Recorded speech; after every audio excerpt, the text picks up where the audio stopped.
Introduce yourself. What's up, everybody? This is your main homie, EddieFNDiaz, local comedian outside of Long Beach. Just your friendly neighborhood funny man. Do you have any regrets? Regrets? Not now. Maybe before I started stand-up, but ever since I started choosing to become a comic, any opportunity I see something, I just go for it, and no regrets, man. Can't have regrets. Not anymore. Do you want to talk about some of the opportunities you've had? I know for one, the open mic through the pandemic, that was huge. There's not a lot of places to do comedy in a pandemic. Yeah, I think that was one of the things that, as a comic, kind of pushed me to do stuff that I wouldn't regret. You know what I mean? Knowing that I don't have that much time on this planet. Fuck it, let's run it. Let's go do this. Before doing stand-up, though, I think that I spent a lot of time just fucking around, you know, and not really taking things seriously. So I regret wasting time. Now I don't waste time. Let's go, you know. Yeah, How would you waste time?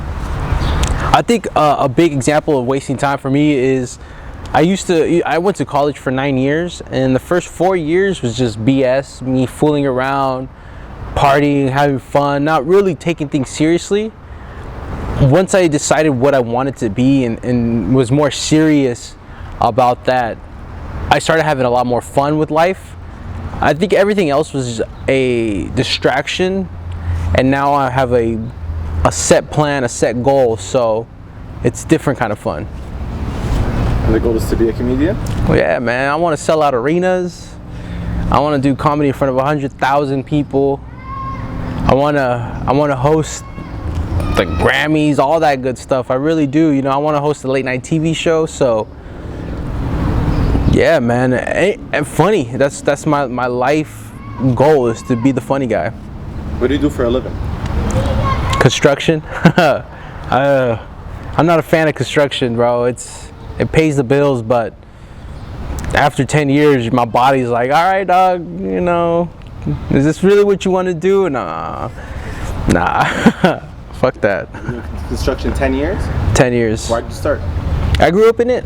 It's a family thing, so yeah, man. Then it's something when you grow into it, you know it all. You work it all. You gotta wake up at 5. You gotta do it all, and it wasn't meant for me, but it's a skill that I was taught. So I'm not upset about it. I just take what I've learned and apply it all to my stand-up. So it's done nothing but help. And was that your first job?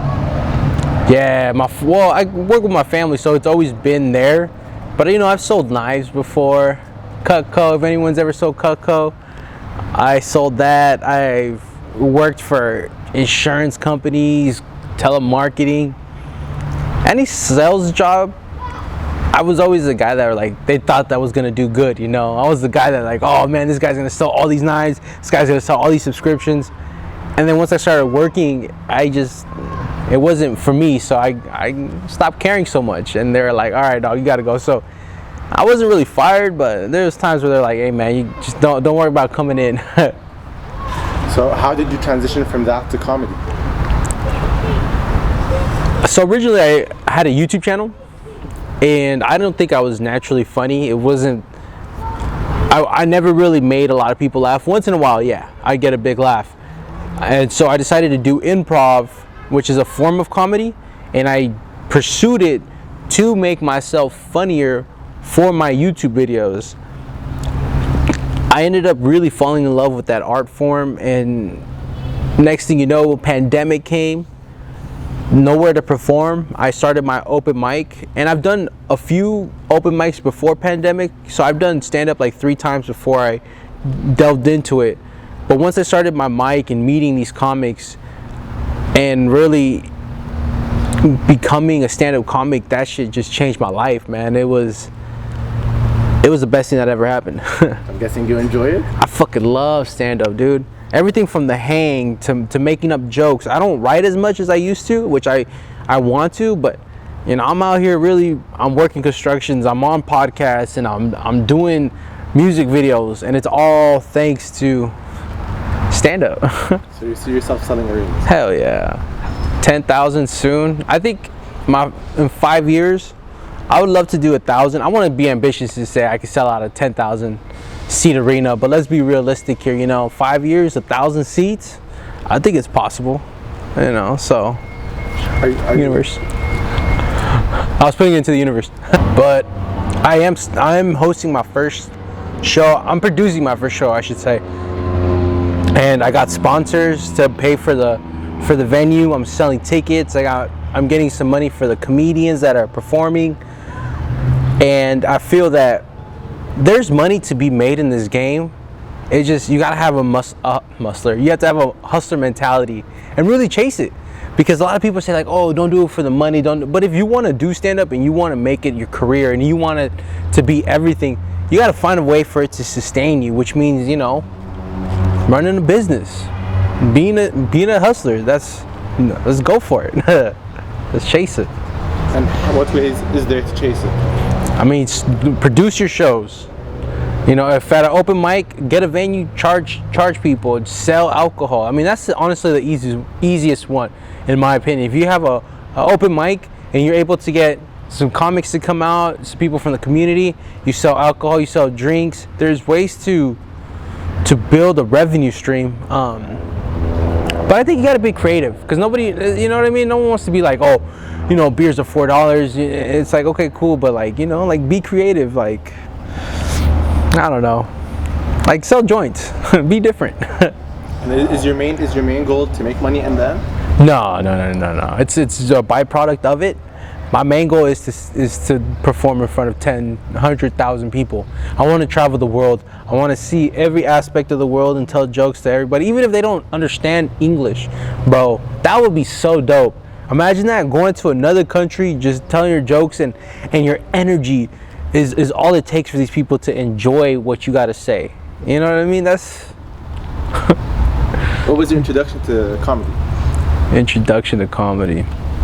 I've seen it here and there, and I was always pressuring my brother to do it. I was like, oh, you'd be a great comic. I think I was just projecting. Yeah, I was just projecting. But if it wasn't for quarantine, I don't think I would be in stand-up as deep as I am right now. Yeah. Did you feel like the pandemic did you well? Oh yeah. It gave everybody time to do what they wanted, Yeah, man, especially in quarantine, people were finding ways to make money, to make a hustle. They found new art forms, they found hobbies, and I found stand-up, and just having all that time. And I was working during pandemic, so I had money to do stand-up. I had money to go to these mics, to go wherever they were, and it just, I don't know, man. How do you balance work and comedy? Oh fuck, man, that's hard, because there's times where I'll wake up at 5 and I'll go to work, I'll come home, I'll sleep for an hour or two, and I'll go do stand-up all night. Or there's been times where I'll do work and then there's a mic somewhere close, so I'll hit that one. And then when you do a good job, or when you're on stage, you get this adrenaline rush.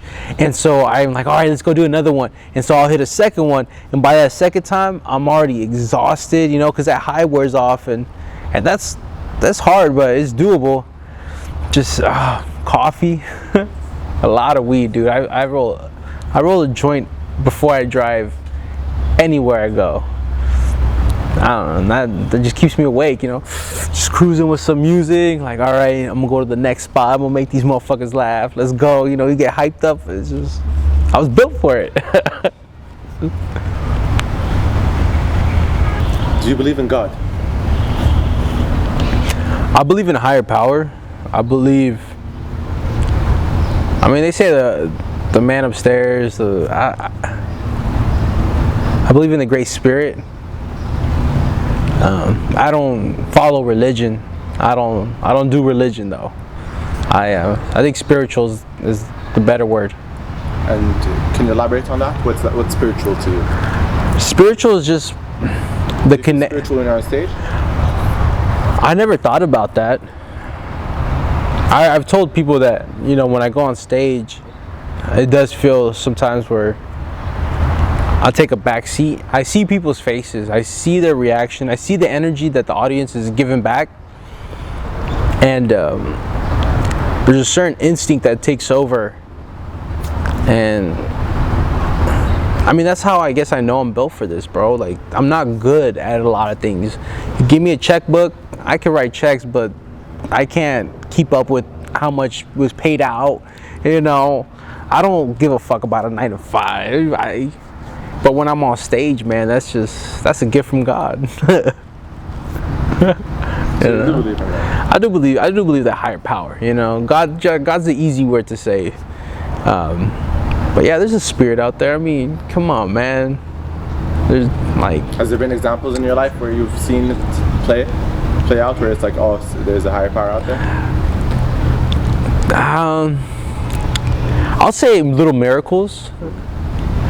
I've had little miracles happen in my life, especially money.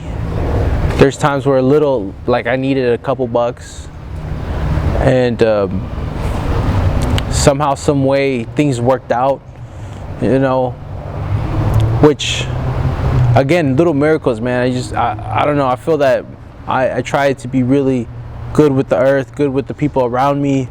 I try not to bring bad vibes, and it comes back, you know. Do you think you're a good person? Fuck yeah. I think I have things about my personality that, I mean, everyone's got faults, you know, and mine is like, I'm very impulsive, you could say. When I don't want to do something, I don't do it. I have a lot of faults, but I don't try to hurt nobody, and I definitely don't try to bring people down. Like, no, I don't.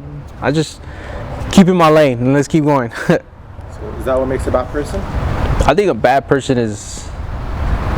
What makes a bad person is really having that ill intent in your heart and following it. You know, like cheating people, stealing, knowing that you're taking from somebody. You know.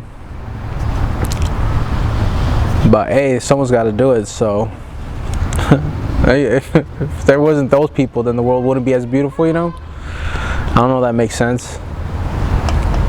Can't have the good without the bad. Do you have any fears?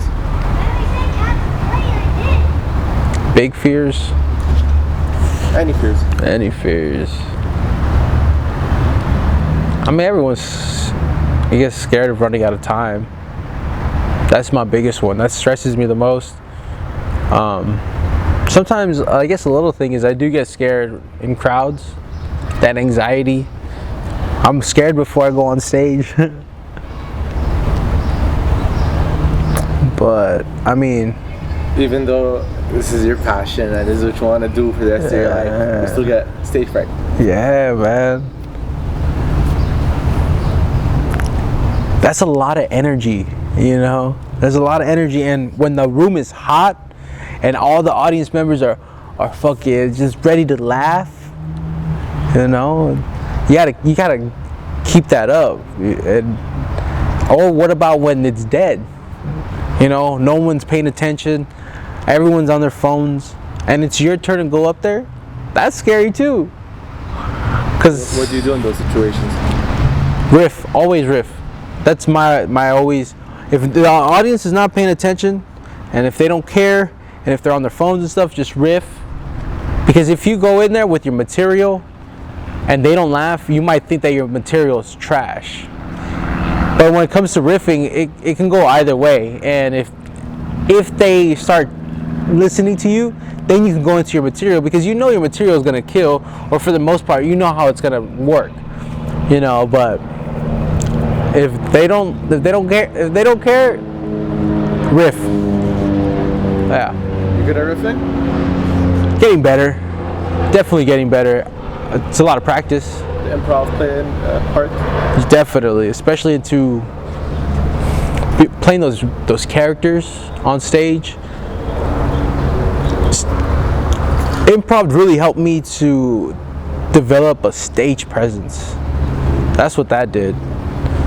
you know. But I'm still a young cat, so I gotta figure out jokes, punchlines, how it works, stuff like that. How did your childhood shape you? I got in trouble one time, and my dad, instead of beating me, he's like, I'm gonna make you write a 100-page book. And I wrote it. And I developed this knack for writing. You like writing? I do enjoy writing. Not necessarily like the jokes, or like I don't really write well when it comes to jokes, but just writing my thoughts. And sometimes it just helps translate it to my stand-up. I have to be concise. I can ramble, but when you're concise, you have to really think about what words you're gonna use.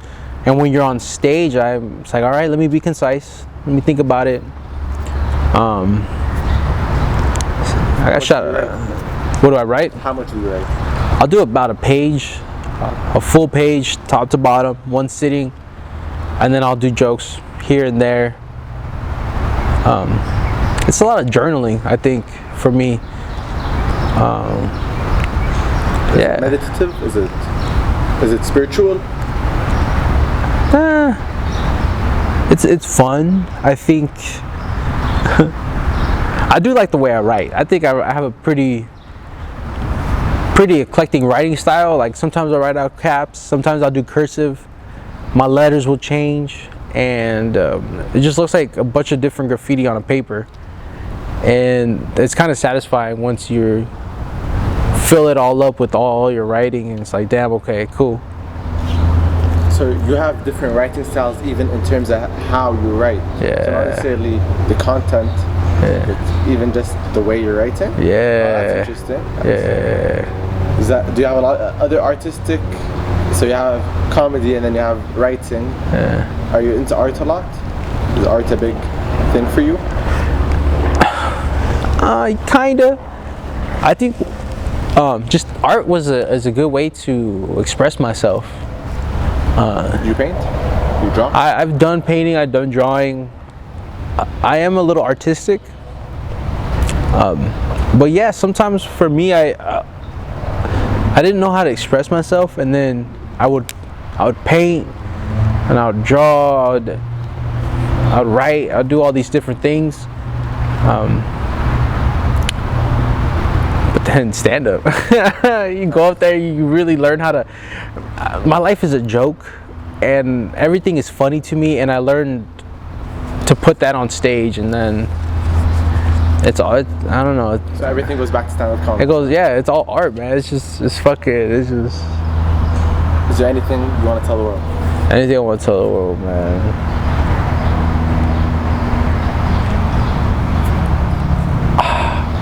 I think once you really find what you're built for, and you know it, and you feel it, just chase it. Just go for it. I mean, everyone needs a 9-to-5 to support their dreams, but don't ever give up on it. Cause, I mean, Jim Carrey said it the best. You know, when you could fail at doing what you don't want to do. So why not just fail trying to do what you do want to do? Don't stop. I got your back, baby. Yeah. Thank you, Eddie. Yeah, thank you.